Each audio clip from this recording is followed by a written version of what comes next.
A century after first contact, humanity remained an enigma to the Galactic Council. Earth accepted minimal trade agreements but refused full membership, maintaining strict borders around their solar system that few aliens were permitted to cross. Councillor Tak stood alone at the observation window of his private chambers aboard the Council's diplomatic vessel. His four-fingered hand pressed against the transparent material as he watched Earth rotate slowly below. The blue-green planet looked peaceful, deceptively ordinary among the thousands of inhabited worlds in Council space. "They watch us, study us, but reveal nothing of themselves," remarked Tak as he turned away from the view to review the latest intelligence reports. The aging diplomat's skin had faded from vibrant purple to a muted lavender over the decades he spent attempting to understand human motivations. His assistant, Jai-Ho, arranged holographic data across the chamber with practiced gestures. The younger Xalari's movements were precise, efficient, his concentration evident in the way his secondary eyes remained closed while his primary pair focused on the task. "The defense minister believes they fear us," Jai-Ho said, projecting a confidential assessment from Minister Bach. Tak made a sound like stones grinding together, the Xalari equivalent of a dismissive snort. "Perhaps," he replied, "or perhaps they fear something else entirely." The reports floated before him, showing the same puzzling patterns. Human space traffic remained strictly controlled. Their diplomats were unfailingly polite, but revealed nothing of substance. Trade was limited to non-essential goods and basic scientific knowledge, much of which the Council had already possessed. "Bring up the military assessment," Tak ordered. Jai-Ho complied, and a new set of projections appeared. They showed human ships detected near Jupiter's moons, vessels that hadn't been registered with the Council. "They're building again," Tak observed. "Bigger ships this time."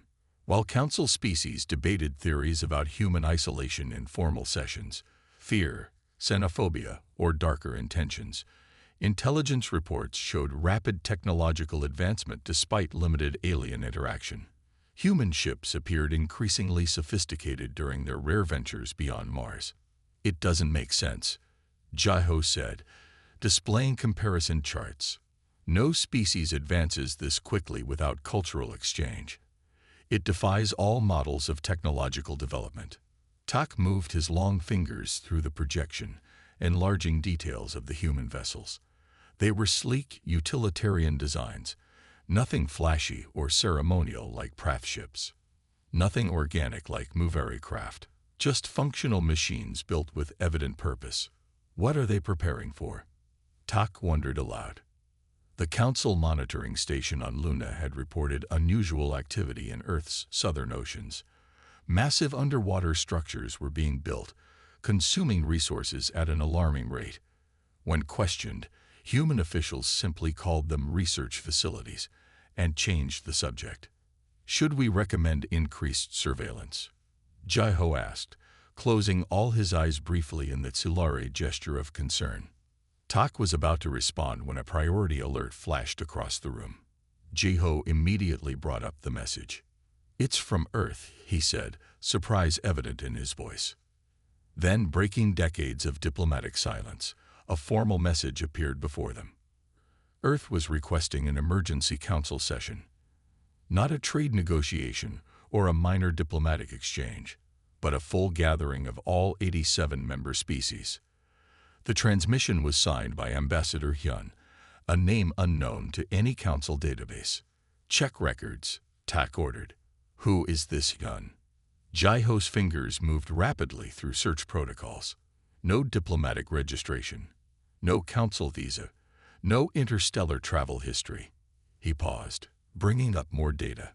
According to Earth's public records, Hyun was appointed to their diplomatic corps 3 days ago.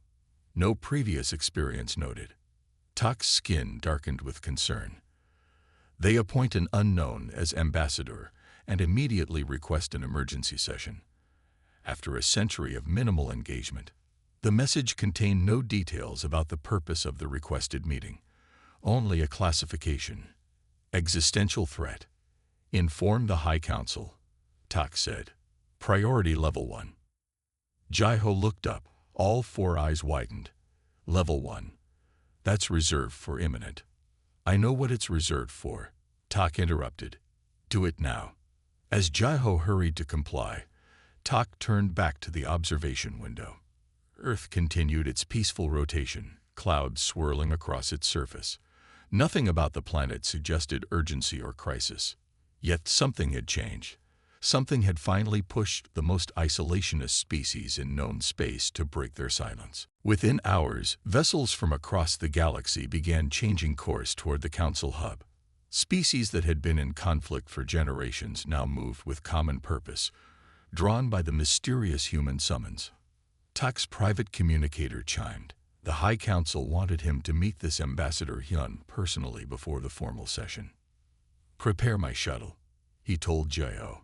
We're going to Earth. As their vessel descended through Earth's atmosphere, Tak wondered what waited below. What could possibly have made humanity finally reach out after all these years? What had they been preparing for all this time? The answer, he suspected, would change everything. Representatives from 87 species convened in the Grand Chamber, an occasion typically reserved for war declarations or first contact events. The vast room, with its soaring crystal dome that displayed the galaxy in real time above them, hummed with tension. Delegates whispered to each other, their various appendages gesturing with excitement or worry. Speculation ran rampant about humanity's intentions. Defense Minister Day paced near the Nithran delegation, his emerald scales bristling with agitation. His tail twitched as he spoke to his aides. They will announce military expansion, he predicted, claws clicking against the polished floor. Why else maintain such secrecy? They've been building warships for decades while pretending to be primitive. Across the chamber, Trade Commissioner Sunmei adjusted her translator as she conversed with representatives from the Polari Confederation. Her delicate antennae quivered with disagreement. More likely resource negotiation, she countered. Humans have discovered something valuable and want favorable terms before revealing it. Classic bargaining strategy, Councillor Tak observed from his elevated position among the senior council members. His recent visit to Earth had yielded no additional information. The humans had simply escorted him to their orbital station and transported him directly to the council hub alongside their mysterious ambassador. The ambient chatter died instantly when the main doors slid open. Ambassador Hyun entered, flanked by only 2 human aides. No security detail, no advisors, no technical staff. Just 3 humans walking calmly into a room filled with the most powerful beings in the known galaxy. Ambassador Hyun wore simple clothing, a gray suit with minimal ornamentation.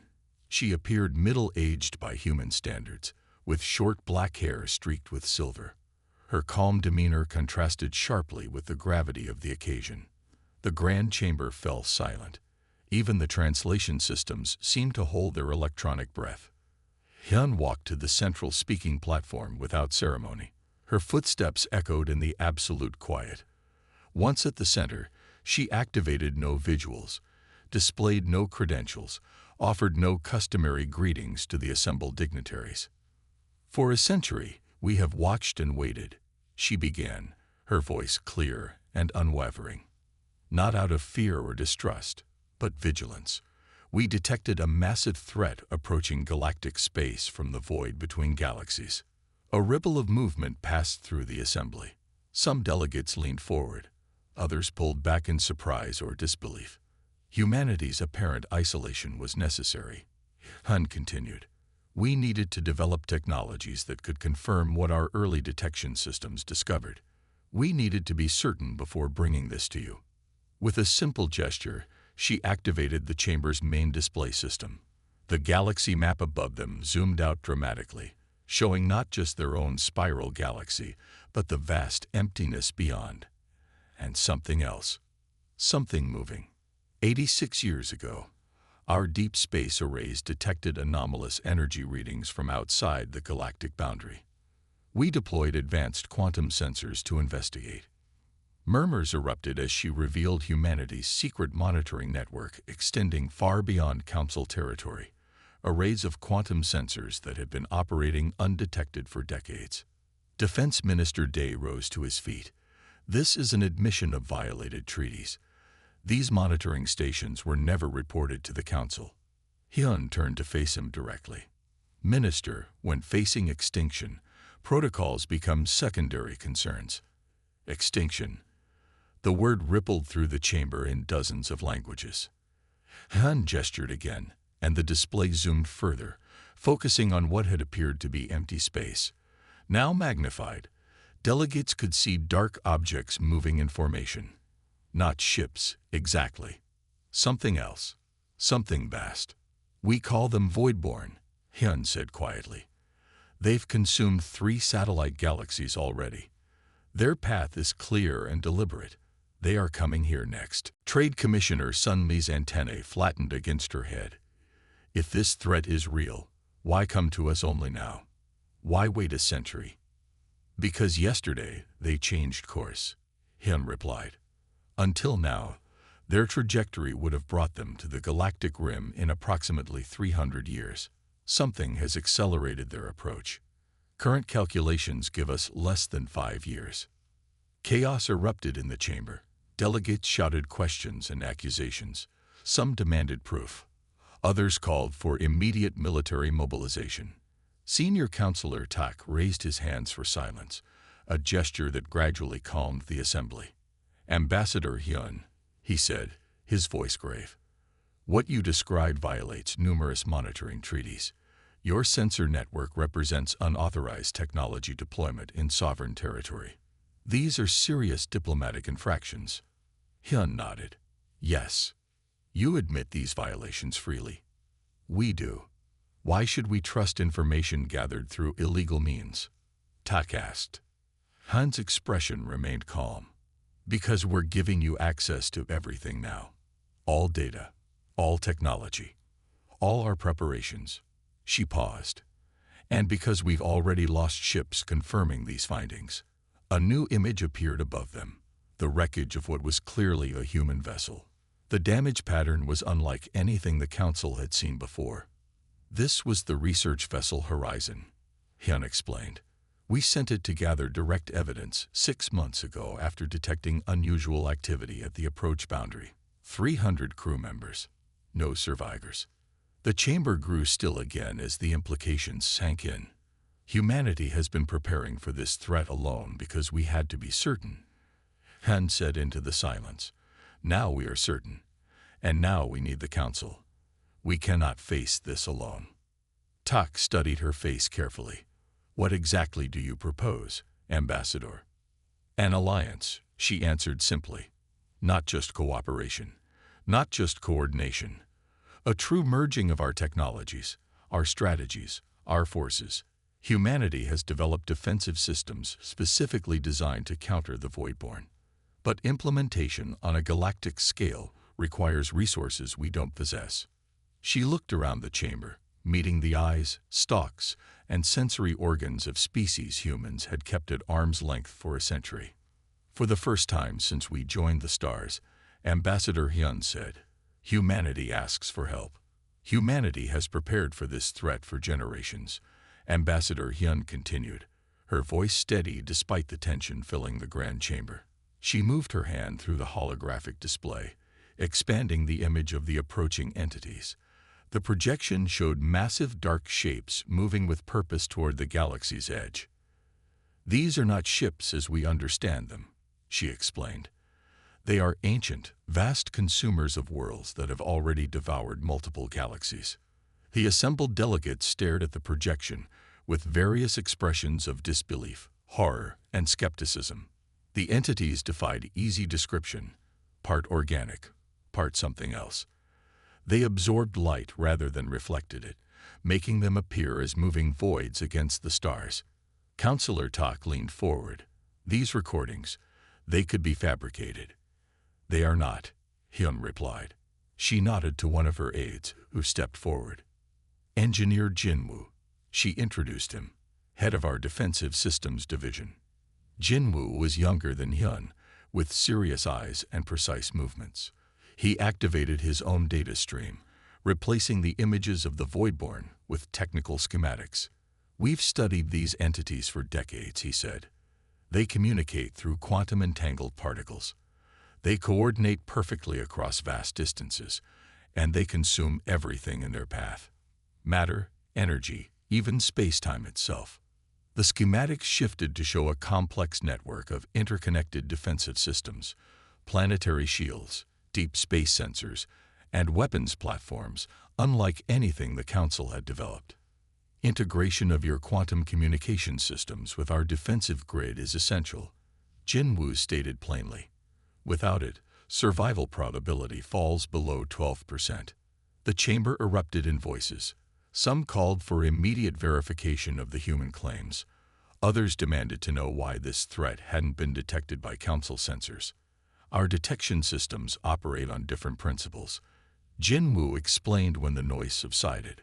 "The Voidborn exist partially outside normal spacetime.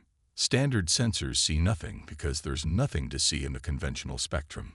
The Council began to fracture along political lines. The Militant Alliance, led by Minister Da, called for immediate defensive preparations. The Commerce Collective, speaking through Commissioner Sun Mei, demanded independent verification before committing resources. "We cannot simply accept these claims without evidence," argued Representative Juro of the Science Directorate. "The economic impact of full mobilization would be catastrophic if this proves false." Ambassador Hyun listened to the debate with growing concern. She exchanged glances with her second aide, who had remained silent until now. "Captain Min," she said quietly, nodding permission. The tall, stern-faced military officer stepped forward. Unlike the others, he wore what was clearly a military uniform, though without visible rank or insignia. "Perhaps this will address your concerns about verification," Min said. He activated a new data stream, overriding the technical schematics. What appeared shocked even the most skeptical delegates into silence. The images showed massive human military infrastructure hidden in uninhabited systems throughout the galaxy, fleets of warships, enormous weapon platforms, and shield arrays built in secret. Some were concealed in asteroid fields. Others floated in the empty space between stars. Still more were hidden within gas giants or constructed inside hollowed-out moons. The scale was staggering. Hundreds of installations, thousands of ships, all built without Council knowledge or approval.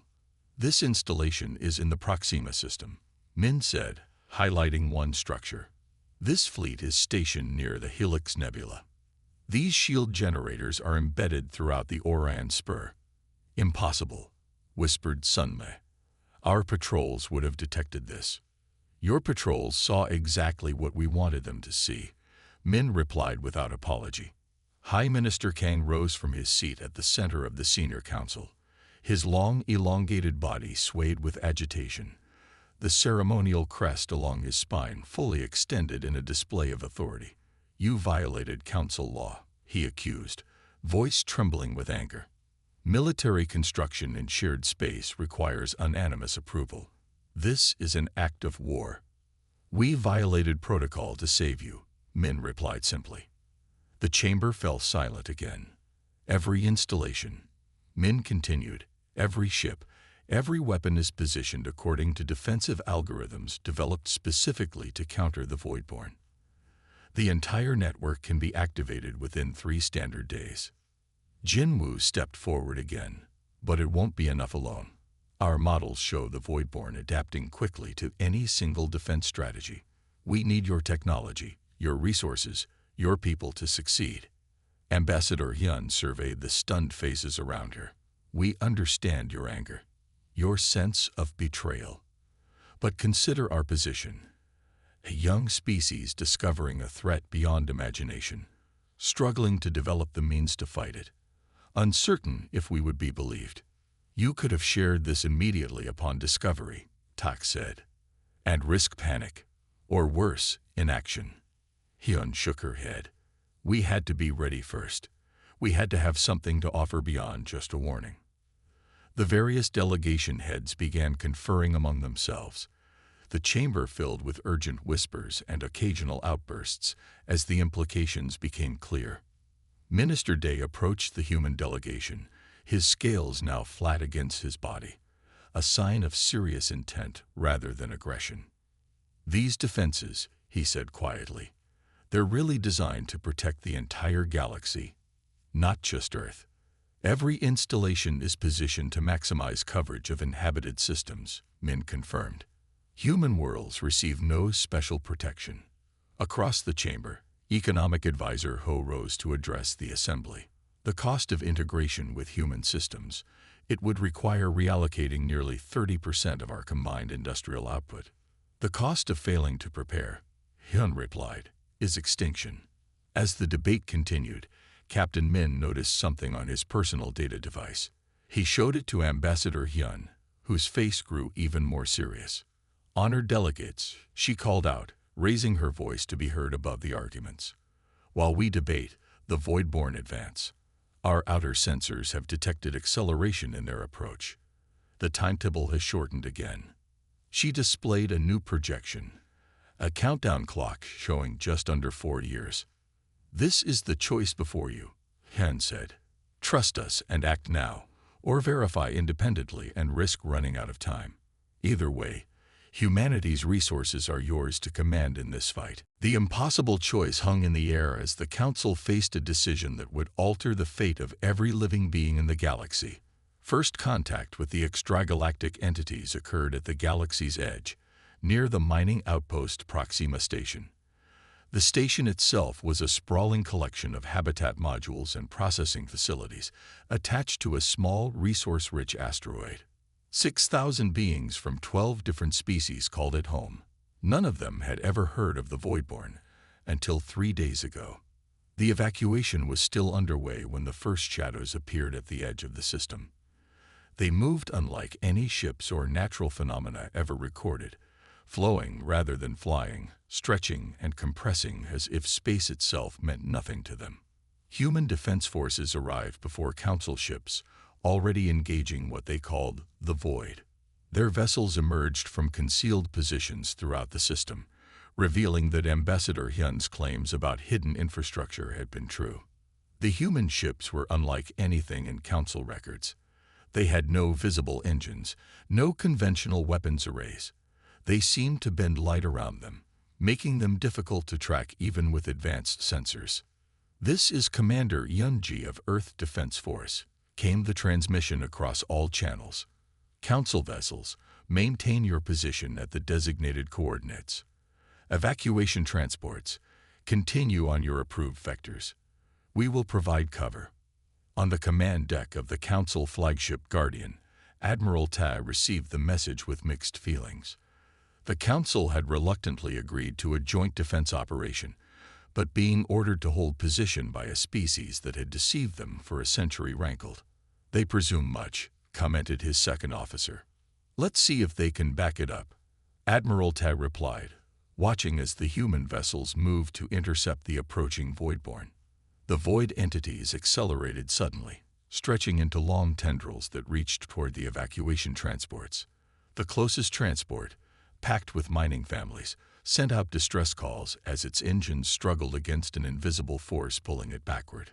Commander Yunji's tactical broadcasts revealed humanity's true capabilities as her vessel intercepted the tendrils. The ship executed a maneuver thought physically impossible, seeming to fold space around itself as it cut between the Void entity and its prey. "EDF Dauntless engaging primary contact." Yunji's voice came through clearly despite the violent energy discharges now visible around her ship. "Phase cannons at full capacity." Beams of blue-white energy lanced from the human vessel, not striking the Void entity directly but creating a lattice pattern around it. Where the beams intersected, the entity seemed to recoil, its darkness temporarily illuminated from within. "Their weapons," Admiral Ta murmured. "I've never seen anything like this." More human ships joined the battle, moving in precise formations that seemed to anticipate the Void entity's movements. Their weapons utilized principles unknown to Council science, not destroying their targets but somehow constraining them, forcing them to maintain a single state rather than flowing between dimensions. The Council vessels finally received clearance to join the battle as 3 more Void entities entered the system. The Guardian led the advance, its conventional weapons ready. "Admiral," warned his tactical officer, "our sensors can't establish a lock on these entities. Fire at will, all batteries," Tai ordered anyway. The Council ships unleashed their arsenals: plasma torpedoes, quantum disruptors, and graviton beams, weapons that could devastate planets. The attacks passed harmlessly through the void entities, which seemed to shift partially out of normal space whenever threatened. One entity broke through the human defensive line, heading directly for the Council formation. It stretched impossibly, becoming a vast net of darkness that threatened to engulf multiple ships. "Evasive action," Ta commanded, but he knew his slower vessels couldn't outmaneuver something that didn't obey the laws of physics. Commander Yunji's flagship suddenly appeared between the Council fleet and the approaching entity. The human vessel shimmered as it took the full force of the attack meant for the Council ships. "Fall back to position Beta," ordered Yunji, her voice calm despite the visible damage to her ship's outer hull. Dimensional anchors at full capacity. The human vessel emitted rings of golden energy that somehow forced the void entity to maintain a single form. Where before it had been amorphous and ever-changing, now it struggled against invisible constraints. "All vessels, concentrate fire on the anchored target," Yunji instructed. This time, when the Council weapons fired, they found their mark. The combined assault tore chunks from the entity, which emitted no sound but pulsed with chaotic light as it was wounded. Admiral Ta watched in awe as the remaining human ships executed a complex battle dance, herding the void entities into predetermined positions where they became vulnerable. "They fight like they've done this before," he said to his bridge crew. A new vessel arrived on the battlefield, smaller than the warships but surrounded by a complex web of energy. The ship broadcast on a secure channel directly to Commander Yunji. "Quantum resonance field ready for deployment," came a calm voice. "Awaiting your command. All friendly vessels, full retreat to minimum safe distance," Yunji ordered. "Scientist June, you have operational control." The Council ships followed the human vessels in pulling back from the engagement zone. The void entities, seeming to sense opportunity, converged on the evacuation transports once more. "Activating QRF in 3, 2, 1. Scientist June's voice was methodical, almost detached. The turning point came when June activated the quantum resonance field, a technology humans had developed but kept hidden. The small ship released what appeared to be a wave of pure mathematical order, a ripple in reality itself that expanded outward at incredible speed. Where the field touched the void entities, they convulsed. Their darkness became shot through with threads of normal spacetime, forcing them to fully manifest in a single dimension. Their true forms became briefly visible, vast, ancient things that resembled nothing known to Council science. "All vessels, targeted strike on exposed cores," Commander Yunji ordered. The combined fleet fired as one. This time, their weapons found vulnerable targets. Two of the smaller entities collapsed in on themselves, while the larger ones began a hasty retreat, flowing away from the expanding resonance field. On the Guardian's bridge, Admiral Tay's crew cheered as the void entities fled the system, but Tai himself watched the human ships with new understanding. "Request direct communication with Commander Yunji," he told his communications officer. When Yunji's face appeared on his screen, Ta noticed the blood on her forehead and the damaged bridge behind her. "Your intervention saved my fleet," he acknowledged formally. "And your tactics, they were not improvised." Yunji's expression remained professional. "No, Admiral. We've been running simulations against the Voidborn for decades. This was our 17th successful engagement strategy. Out of how many? 3,422 failures," she replied without emotion. As the evacuation transports finally reached safety and repair crews began work on the damaged vessels, the Council fleet and their human allies maintained a defensive perimeter around the system. The first battle was over. The war had just begun. In the aftermath of the Proxima Station battle, galactic mobilization began in earnest. The Council chambers, once filled with arguments and accusations, now buzzed with purposeful activity. Representatives from all 87 species worked alongside human coordinators to implement defense plans across thousands of star systems. Human integration into Council defense systems occurred rapidly. No longer viewed as secretive outsiders or subordinates seeking admission, humans became equal partners in survival. Their hidden military installations, once considered violations of Council law, were now recognized as forward bases in the coming war. The next wave will be stronger, Captain Min warned during the first Joint Military Council. The Voidborn adapt quickly. They've already begun altering their approach vectors to avoid our known defenses. Admiral Tay, now commander of the Combined Fleet's Eastern Quadrant, studied the tactical displays. Then we must adapt faster. The quantum resonance field, can we deploy it more widely? Production facilities are already being converted, Engineer Jinwoo explained. But the technology requires rare materials. We need mining operations in at least 60 more systems. Council species that had spent centuries competing for resources now pooled their efforts.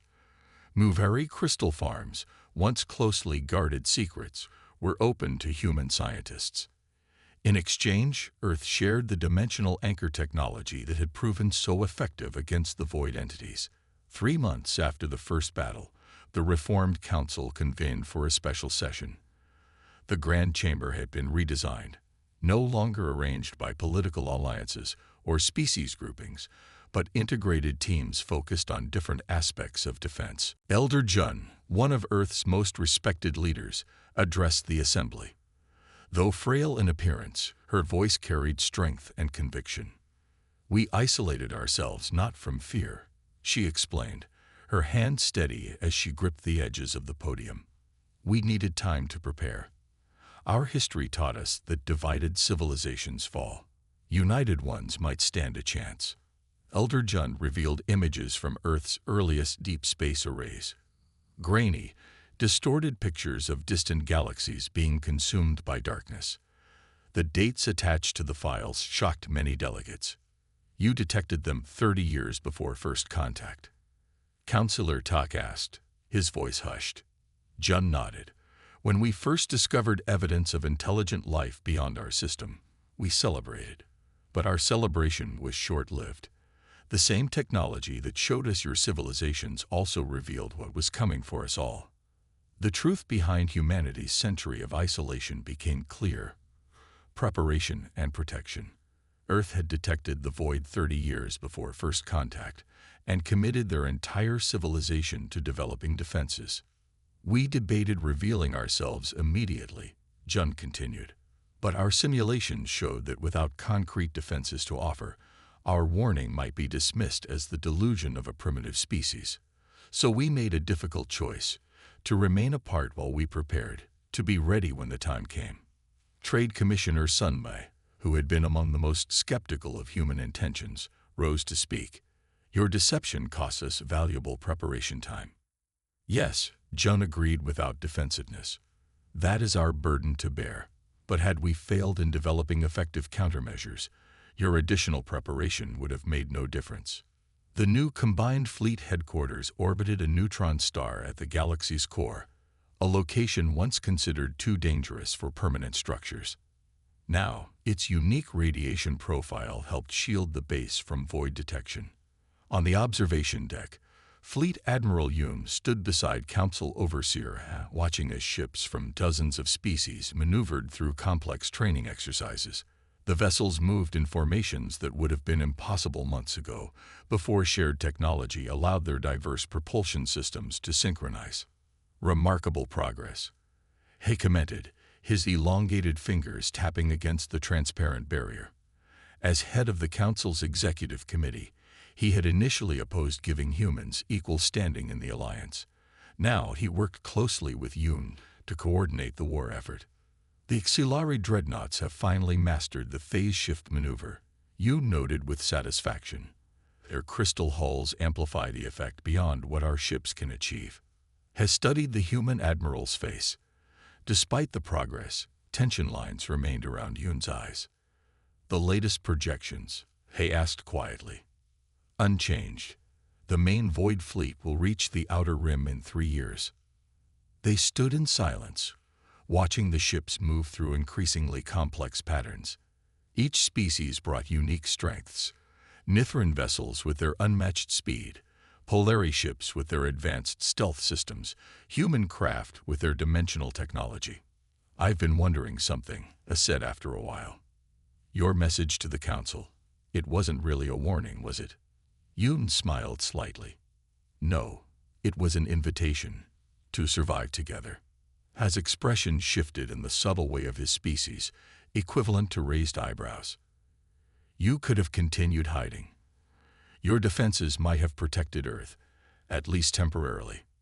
Perhaps, Yoon acknowledged, but that was never our goal. From the moment we understood what was coming, we knew isolation was ultimately futile. The Void consumes everything eventually. Our only hope was to forge something stronger than any single species could achieve alone. Below them, the training exercises entered their final phase, a simulated Void attack against a populated system. Vessels from 88 species formed a perfect defensive formation, each taking positions that complemented the other's strengths and protected their weaknesses. 88, he noticed.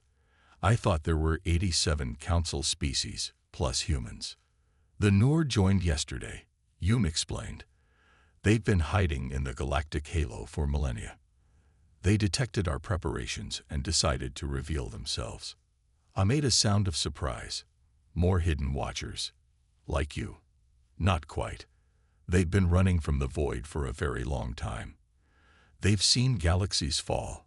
Their knowledge will be invaluable. As the exercise concluded successfully, a message appeared on Yoon's personal device. New Void activity had been detected at the galaxy's edge, earlier than projected. They're testing us, Yoon said, showing how the report. Probing our defenses. Are we ready?